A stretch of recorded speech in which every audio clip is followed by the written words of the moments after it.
everyone. Good evening. Another round of applause, please, for the New Manchester Fame Dancers. So I promise you that is not the last you will see of them this evening. Good evening and welcome to Douglas County's second annual Juneteenth celebration. I am Yvette Jones, the Chief Communications Officer for Douglas County, and it is a pleasure to share this space with you today and experience all this evening has to offer. The stage is set, the artwork is up, and the artists are standing by ready to share their work and their stories with all of you. Our artistic senses, shall I say, have already been stirred, and I can't wait to experience more. First, I'd like to pause here to invite a few very important people to the stage to offer some remarks on this special occasion. And first, I would like to start with our newly appointed chairman of the Board of Commissioners, Phil Miller, to share some greetings with you. Welcome. I don't know if you heard her or not, but that's New Manchester High School dance team, and it's good to know that we have something as great as they are going on in Douglas County. I've seen the food, I've seen the dancers, and I hear we're going to have a violinist in a minute to play for us. So I invite you to enjoy Douglas County's Juneteenth celebration, and may God bless you all, and let's never forget the tough road it took to get where we are today. Thank you.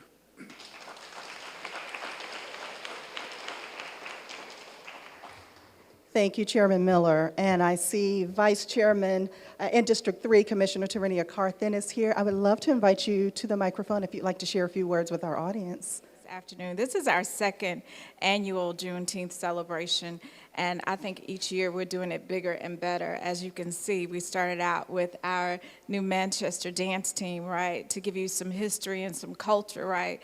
But Juneteenth is all about the emancipation, and I believe if one is not free, then we all aren't free. So I'm grateful for the sacrifices that were made for even I to stand here and for you to sit out there. So like Chairman Miller says, let's not forget. Thank you for being here and enjoy the rest of the program.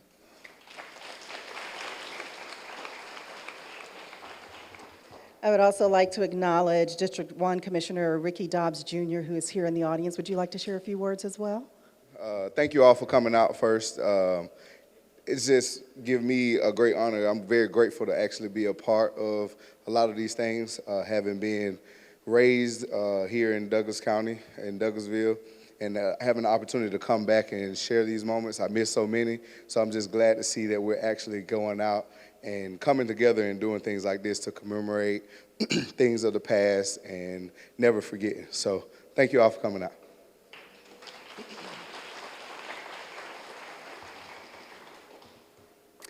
And I'd also just like to take a moment to say thanks as well to District 2 Commissioner Kelly Robinson, District 4 Commissioner Mark Alcaraz for all they do on behalf of the citizens of Douglas County. And I'd also like to take this moment to acknowledge any other elected and appointed officials who are in our midst. I see the Solicitor General, Sonia Compton, with us as well. Please stand to be acknowledged. Thank you for sharing the space with us this evening. Anyone else I might have missed?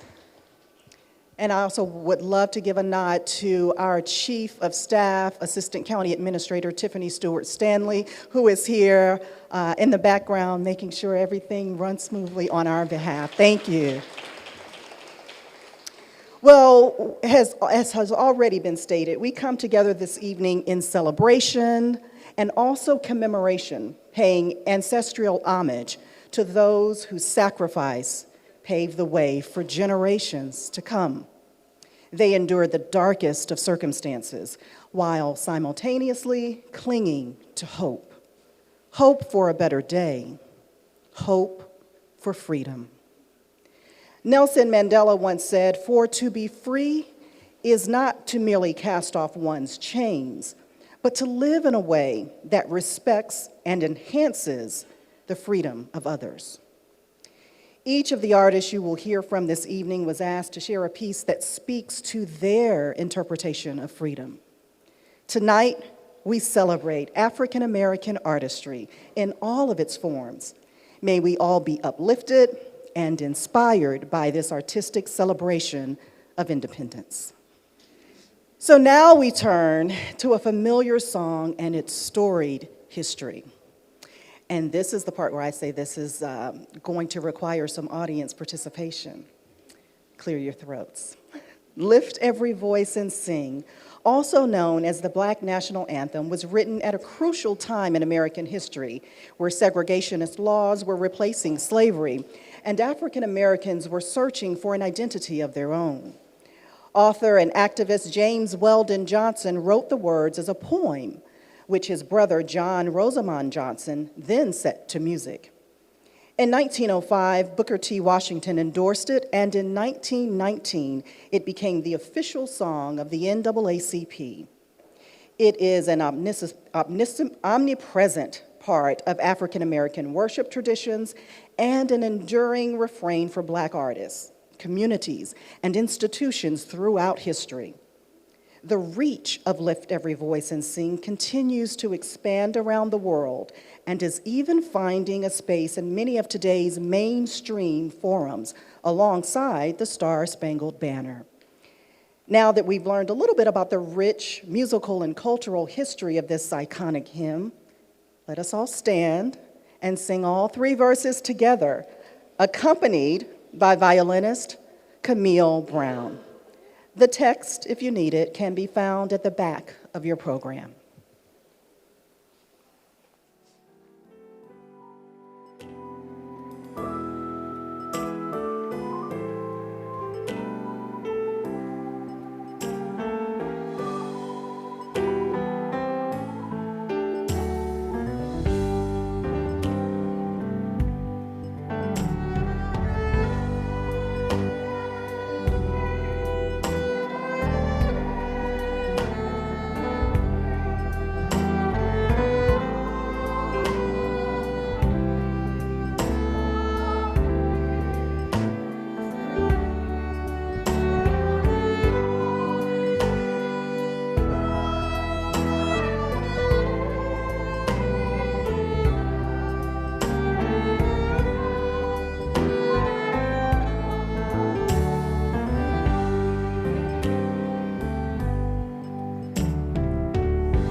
Thank you so much to Camille Brown and to all of you for that beautiful rendition.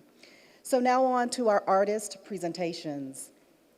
Ren Dillard is a multidisciplinary and creative who uses oil paint, precious metal, spoken word, and collage to convey rich, often complex philosophical ideas through his work. Crediting a life of challenging experiences as setting him on the path to realizing his potential, Ren Dillard has emerged as one of the most revered visual artists to come out of Savannah, Georgia. His work has graced countless exhibitions and galleries across the country. With bright and vibrant colors, Ren creates interesting compositions that deal with themes of memory, belonging, and anticipation of a better future. Please welcome to the stage artist Ren Dillard to share more about his art and his inspiration.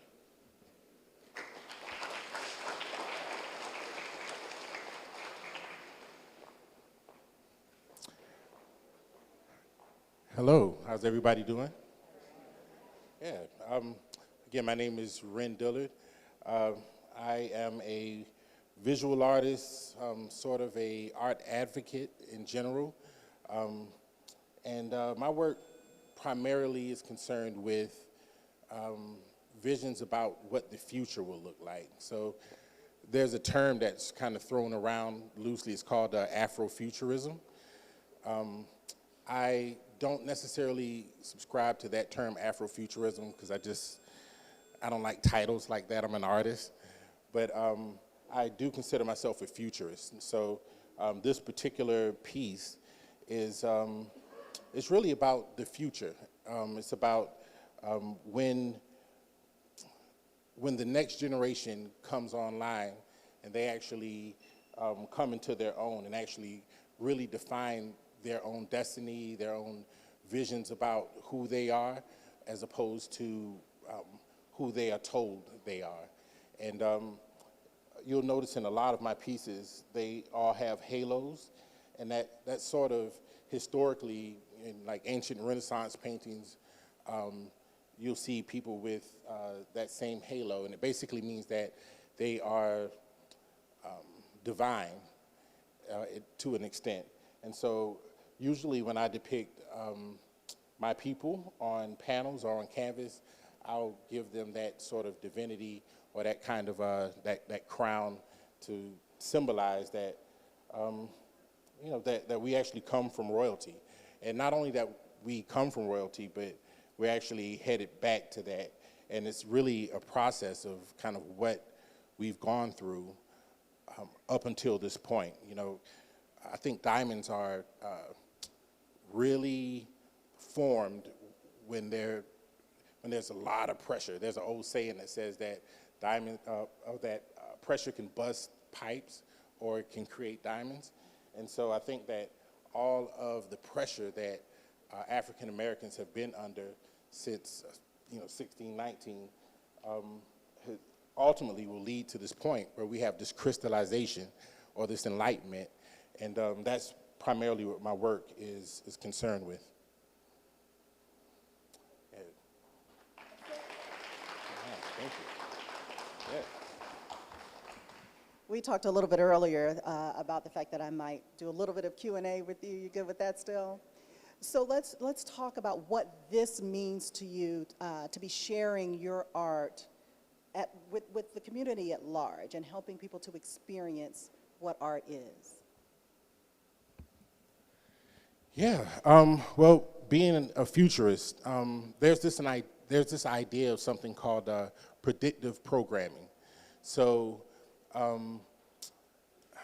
you would see a long time ago, and I just might be telling my age, but I grew up watching the Jetsons, and so you'd see them like talking on their watches. I think that was Dick Tracy talking on his watch, but you had all of these things in the Jetsons that you actually see now that have materialized in the real world. And the thought behind that is that those seeds were planted way back then in the minds of young people, and as a result, now in the future, or now in the present, but that was the future back then, you can see these things actually materialize into our reality. And so current state, when I look at movies or when I look at television shows depicting the future and depicting African Americans in the future, we really kind of don't fare all that well. Like there's usually like one African American person in the group, and then there's like 8 other actors, and usually we die early in the movie or something like that. So my idea is I want to empower the community to have agency over the way we see ourselves, and not necessarily let anybody limit or put a ceiling on where we can go. And so again, that's basically primarily what my work is about. It's just really empowering us in the future. Maybe we can step forward and be bold and powerful. Thank you. Thank you, thank you. I'd like to say thank you for that. And what I heard there at the end was a charge to all of us to take agency over ourselves, and we are our brother and our sister's keeper. Is that some of that? All right, thank you. Artist Ren Dillard, thank you so much. A lot of times when we're in art galleries and we see art, it's left up to our own interpretation, right? And you don't have the benefit of hearing directly from the artist. And I think that's the beauty of this evening, that we get to hear their thought process into their work. So I'm proud now to introduce Tiana Brown. Tiana Brown is a self-taught creative and divine feminine enthusiast based in Atlanta. Her medium of choice is acrylic and oil on canvas, as well as digital design. Her specialty is portraits. She is always willing to venture out of her comfort zone in the name of creativity. Tiana started her spiritual journey 9 years ago, and it started with questioning her reality. Why are we here? Why do we do the things we do? What is my purpose here on earth as a woman? The more she asked these questions, the more she started to look within herself. Who am I, and who do I want to become? Through research and self-development, Tiana has learned a lot about herself and is inspired through her art to show women how to tap into their divine feminine power. Please welcome artist Tiana Brown.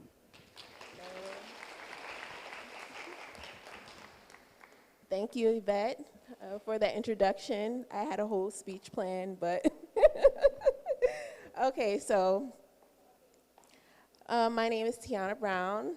I am a self-taught portrait artist. I have been carrying the creative spirit for most of my life since a child, and in 2019, I decided to use the gift that God has blessed me with to start an art business named Deity's Artistry.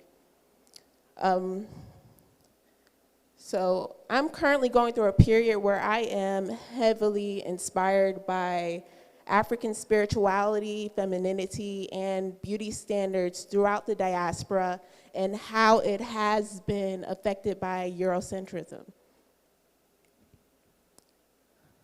So the past 2 years, I've been working on a series titled the Ethereal Body Series, where I paint on a black canvas and use monochromatic tones and high contrast to capture light in my portraits. Ethereal means delicate and light in a way that is too perfect for this world.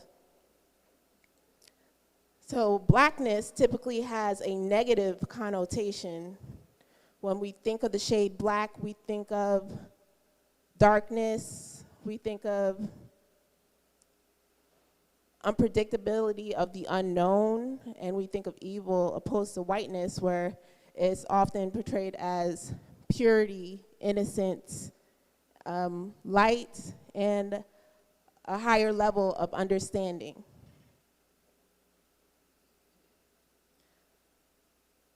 So in this case, the darker the canvas, the more the viewer's eyes are drawn to the light.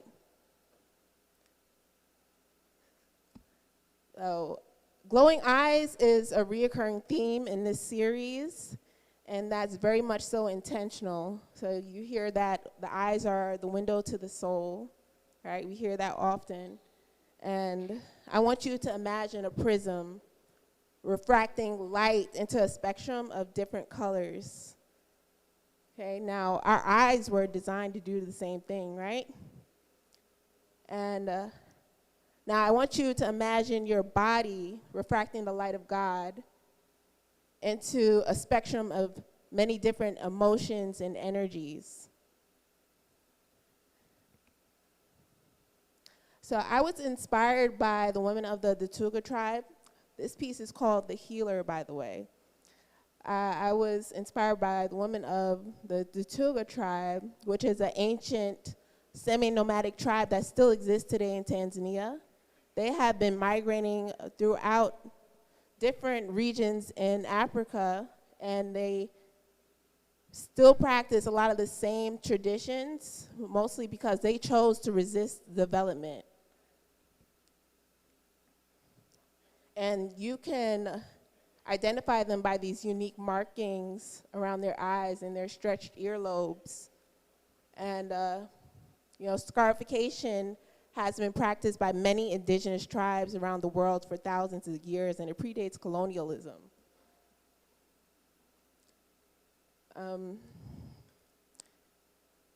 So scarification is typically made to signify rites of passage, identification, and beautification.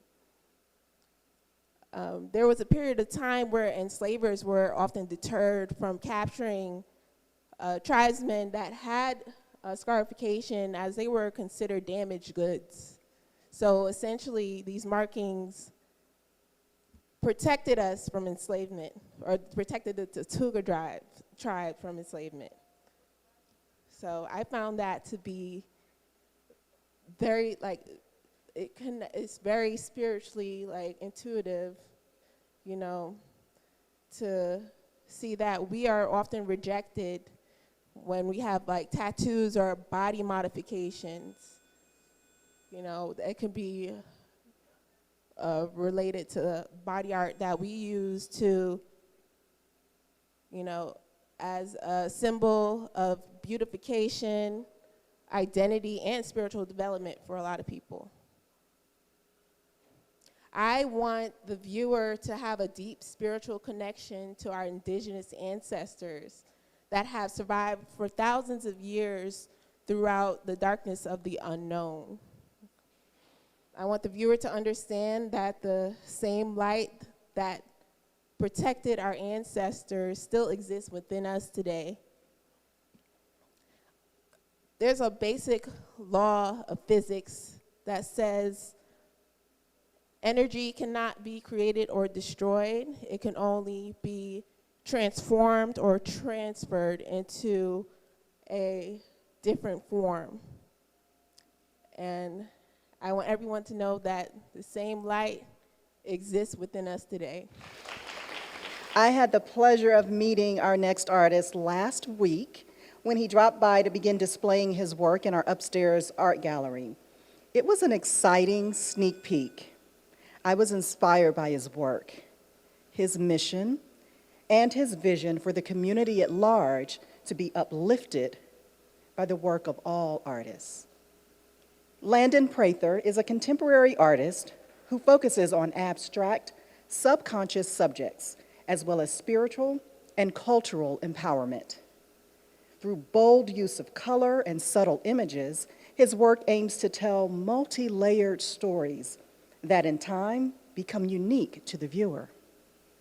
Partnering with his wife, Dr. Marissa Prather, they own the Landon Prather Fine Art Gallery in Villa Rica that has an international reach. Through his art, Prather's goal is to connect with the viewer on a subconscious and cellular level by leaving just enough room for them to insert themselves into the narrative. Prather calls this the experience. Please welcome to the stage, Landon Prather.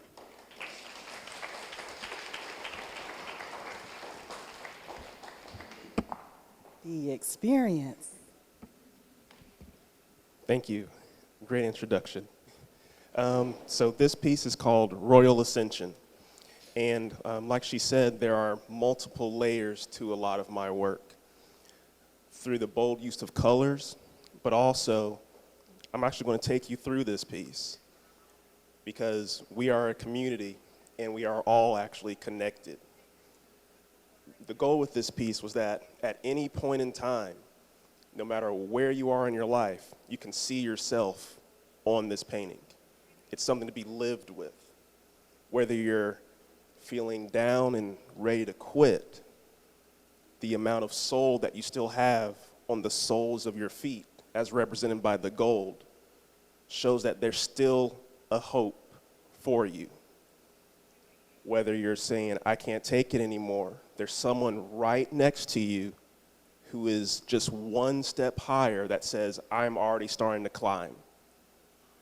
As we each climb through this thing called life, we get full and full with soul, as represented by the gold. And sometimes we need to reach up and find somebody else that's already just another step ahead of us to latch onto.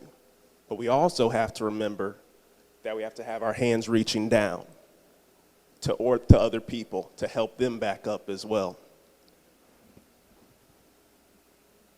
Sometimes we're able to feel like we're soaring. Sometimes we're reaching for that next level. Sometimes we are to the point where we actually ascend.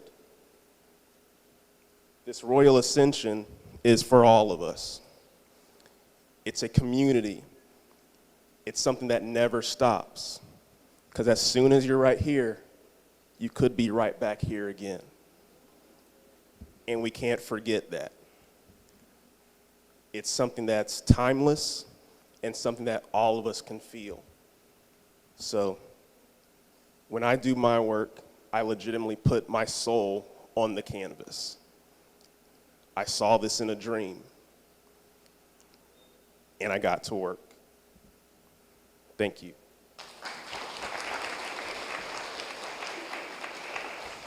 Thank you. And I'm going to tell a little bit about our conversation last week, because I think on one of your pieces that you will all get to see upstairs, I said, oh, this is a beautiful piece. How long did it take you? And what did you tell me? You said, artist. It's a lifetime. We don't like really telling how long something takes because of the experience that it takes to, to actually go through. Sometimes it's pain, sometimes it's joy, and that's something that you can't quantify. Thank you.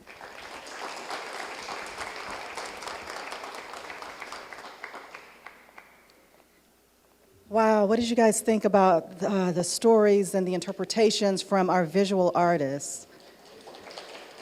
I gotta tell you, there is more to see and, as Landon likes to say, experience upstairs, so stay tuned. So now I'd like to introduce Teresa Wilson.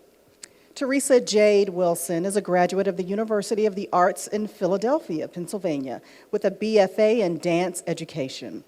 Throughout her journey at the University of the Arts, she was invited to perform with Philadelphia's West African dance company, Kulu Mele, African Dance and Drum Ensemble, by Emmy-nominated choreographer Jeffrey Page. Wilson has performed works created by Pearl Primus, restaged by Kim Bears-Bailey, and has assisted with the production of Jasmine Sullivan's London performance. She's performed in Debbie Allen's Brothers of the Night, Sir Roosevelt's Step Up, High Waters, HBO's The Watchmen, BET's American Soul, HBO Max's Doom Patrol, and the Triumph Awards. She has also toured internationally with recording artist Keith Sweat as dance captain and has completed 2 Las Vegas residencies. After touring, she set sail with Norwegian Cruise Lines as a singer and dancer for Broadway's After Midnight. She's now back home performing with City Gate Dance Theater and recently performed in West Side Story with City Springs Theater. Ms. Jade is also choreographing for and performing with the Tap Rebels, who recently represented the United States at the 2020 World Expo in Dubai. In addition to performing, this Atlanta native loves teaching and choreographing for studios across the metro Atlanta area. You've already seen some of her work at the top of our program, and you'll hear from her in just a moment. But first, please join me in welcoming back to the stage her dancers, the New Manchester Fame Dancers.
How you guys doing tonight? Wonderful. Oh, hey. I've been down there the whole time. I didn't see you guys. So my name is Teresa Wilson. I am the director of the dance department at New Manchester High School. This is my first year at the school, and it has been such a blessing being able to work with these wonderful students. I would like to give a shout out to Jemiah Sweeney. Where are you? I don't see her. There she is. This is Jemiah. She has served as the assistant choreographer for me for this particular performance. She just recently graduated from New Manchester High School, and I always like to brag that she also participated in the Super Bowl and danced for Rihanna, right? So thank you for everything. This would not be possible without the help of Jemiah, so I really appreciate you. Something that I really wanted to touch base on is we started out with the idea that we were going to just do an African piece, and then I had the thought, well, Juneteenth is not necessarily it's not an African holiday. It's an African-American holiday. So I thought, it would be a good idea to, of course, start with African because I feel, that it is the root of everything, and none of this exists without it. So we decided to start with an African piece, but as we continue to move through it, we decided, well, let's do some jazz dance, let's do some tap dance, let's do some hip hop dance. All these things are African American art forms. One thing that I teach them a lot in tap, there was a slave act that prohibited Africans from drumming. And if they were caught drumming, their hands were cut off. And so from, you know how we always make something out of nothing, right? So you take away the drums, now we have our feet. Right? So now, before we were able to communicate through our drumming, okay, you took it away. So now how can we continue to communicate with one another? So we use our feet. So that is how we start to see tap dance become what it is now. Of course, it's very different now because now we have shoes with metal on the bottom of our feet, and before it was considered soft shoe, where you either had no shoes on or, like when you put your dress shoes on and you go in the kitchen and you go dancing in the kitchen in your dress shoes. So that would be considered soft shoe tapping. So I wanted to bring those three things to you guys today because although African dance and all of that is the foundation, what we are celebrating now is the ability of us to be able to take something or create something out of nothing. I feel like that is like the beauty in who we are, is always being able to continue. Like, you try to stop us, but it doesn't exist. So I hope you guys enjoy, and you may see like in some of the jazz dance or some of the tap dance or some of the hip hop dancing, you may see some familiar movements from the African dancing, because just as the art form has grown, we still see some of the movements. I even say like the social dances that you see like the kids doing now, we're like, that's not the name of that dance. That dance was such and such when we did it. And so that is another way of us being able to hold on to our history and stay connected through all that we have been through. So that is all that I have for you, and I really hope you enjoy. I will be here after to discuss anything with you guys about the program. And thank you to the dancers. I know you guys are set up somewhere. I appreciate you all. Thank you, parents, for letting me borrow your babies. I do appreciate it. Okay, thank you, guys.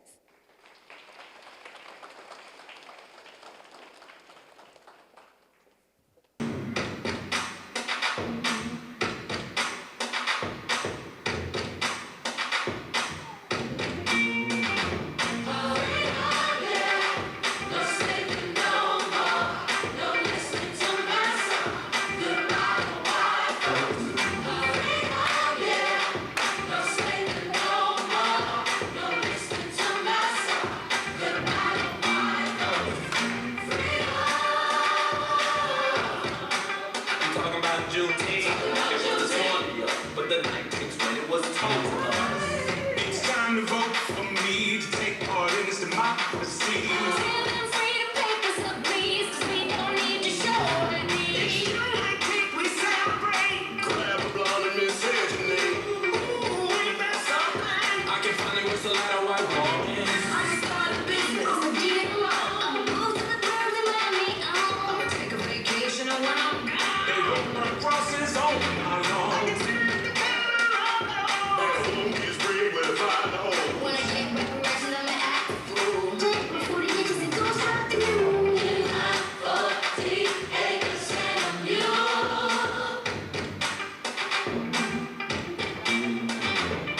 In my 40 acres and a mule.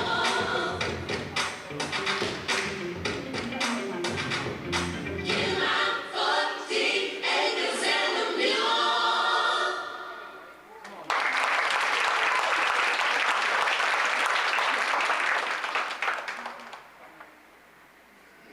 This has been an amazing evening, and I hope you've enjoyed yourselves. Have you enjoyed yourselves? Awesome. Please give another round of applause to all of our amazingly talented artists across all spectrums. We thank them for sharing themselves and their work with us today. And we thank you for coming this evening and filling this room with your energy and your enthusiasm and your support. Thank you for supporting the arts and Juneteenth.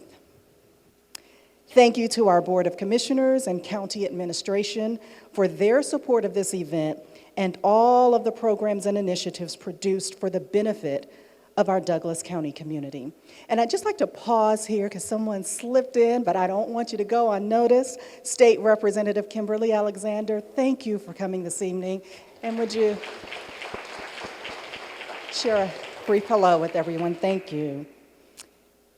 I have to take this moment, a moment of indulgence, to say thank you to our Office of Constituent Services. They are responsible for curating this evening. They came with a vision, and this is the vision manifest. Leland Alexander, he's been running around here directing everything. Where are you, Leland? A bow, please. Thank you, thank you, thank you for all that you have done to pull this evening together. And thank you, Amaji Stewart. She's around here somewhere as well, who has worked through all the logistics too. Now, I'd like to also say thank you to the communications team for capturing the sights and sounds for your viewing enjoyment. And this is a moment of personal privilege because this is my team that I'm so very proud of. Thank you, AJ. Thank you, Sierra in the back. Thank you, Phyllis, who's in the other room, making sure everything is running smoothly. And if you will be sure to pay attention to all of our platforms, there will be a video replay of all of this for your viewing enjoyment later. Thank you, thank you.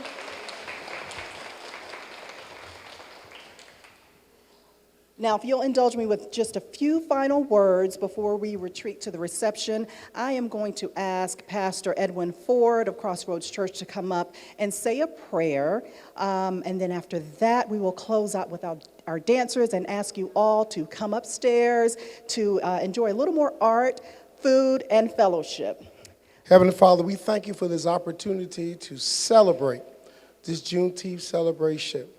We believe in your word. You said you are our deliverer, and we thank you for the emancipation and the regulation of our freedom. Father, we pray for those whose constituents who have come together to make this celebration a great success. Now, God, let this liberty that has been extended to us over time in history, let it begin to extend even to the future generations of African Americans in this nation. Let them experience equality and liberty and the ability, God, that we will not live marginalized, God, but we will live exceptional lives because of what you have done for your word. Say, whom the Son sets free is free indeed. So as we leave this place, but never your presence, keep us as a community, keep us as a people today, God. Let your voice stand strong, let our light shine bright. In Jesus' name we pray, amen.